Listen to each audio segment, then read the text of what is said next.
नमस्कार कलाकट्टामध्ये मी भावना शिंदे तुम्हा सगळ्यांचं मनापासून स्वागत करते। झी मराठी वाहिनी एक नवी मालिका आपल्या भेटीला घेऊन येत आहे, तुला जपणार आहे। आणि मालिकेत एक सरप्राईज पॅकेज आहे। खरं तर एंट्रीसुद्धा आता आम्ही पाहिली, दमदार झाली आहे। अमोल बावडेकर सर आहे। सर खूप खूप स्वागत आहे, कसे आहात? मी मस्त। नमस्कार सर्वांना।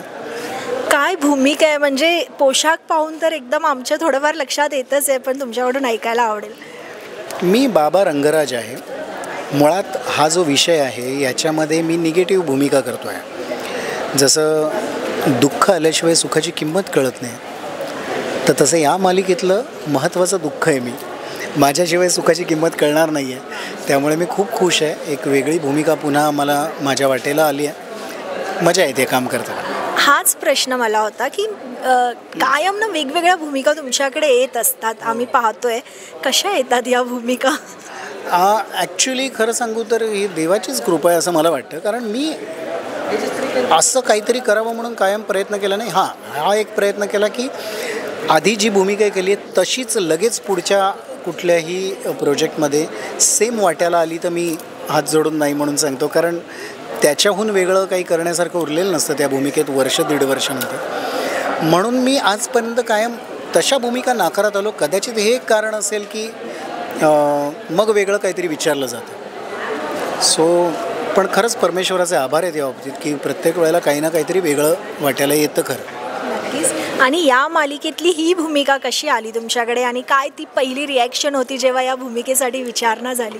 नाही, मला मुळातच एक निगेटिव्ह भूमिका आहे आणि बाबा रंगराज मी हो म्हटलं लगेच, कारण मागची भूमिका केल्यानंतर ही भूमिका अगदीच वेगळी होती। त्याच्यात एक भयंकर अहंकारी पुरुषी पण आहे, त्यामुळे मला असं वाटलं की खूप ड्रास्टिक चेंज आहे, तर हे करावं। आणि मला आनंद आहे की डायरेक्ट याच गोष्टीसाठी मला फोन आला होता आणि मी करतोय। नक्कीच। आणि तुम्ही म्हणालात की खलनायकी भूमिका आहे आणि अहंकार वगैरे दाखवायचे। आम्ही अमोल बावडेकर सरांना ओळखतो, फार गोड स्वभावाचे आहेत, कसं जमतंय आणि काय चॅलेंजेस येत आहेत? नाही, चॅलेंजेस म्हणण्यापेक्षा कसं आहे, एखाद्या अभिनेत्याला सतत काही ना काहीतरी नवीन करत राहणं फार गरजेचं आहे। त्यामुळे मला असं वाटतं की मी प्रयत्नच करत असतो सतत काहीतरी वेगळं होण्यासाठी। म्हणून इवन एखादी भूमिका स्वीकारल्यानंतरसुद्धा जोपर्यंत मी काम करतो आहे, जोपर्यंत जी काही महिने वर्ष जी भूमिका चालू असेल, तर त्यातसुद्धा काही वेगळेपण दाखवू शकतो का याचा आपण अभ्यास केलाच पाहिजे।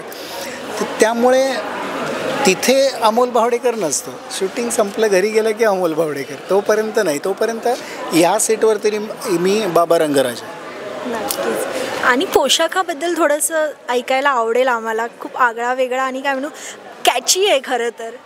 हो, ॲक्च्युली ड्रेस ज्या वेळेला आमचं ड्रेसिंग निवडत होते त्यावेळेला आमचं खूप चर्चा चालू होती कसं घेता येईल, काय घेता येईल। आणि आय एम ग्लॅड की इतक्या वेगळ्या पद्धतीने त्यांनी छान ते अटायर मला दिलेलं आहे, आणि तो कॅरी करायलासुद्धा तसा म्हणायला गेला तर सोपा आहे, कारण मला ह्या पोशाखांची थोडी सवय आहे।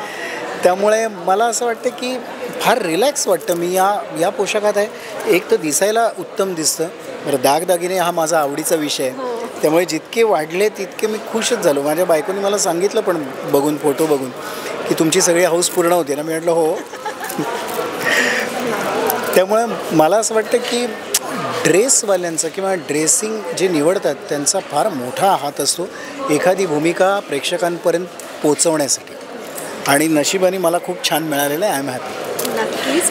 तर मला वाटतं मालिका सुरू होते आहे आता, आणि काय म्हणू खूप एक छान VFX वगैरे सगळं आहे मालिकात। वेगळी मालिका आहे, आता झी मराठी कायम नवनवीन घेऊन येत आहेत। तुम्ही जाता जाता प्रेक्षकांना काय सांगाल?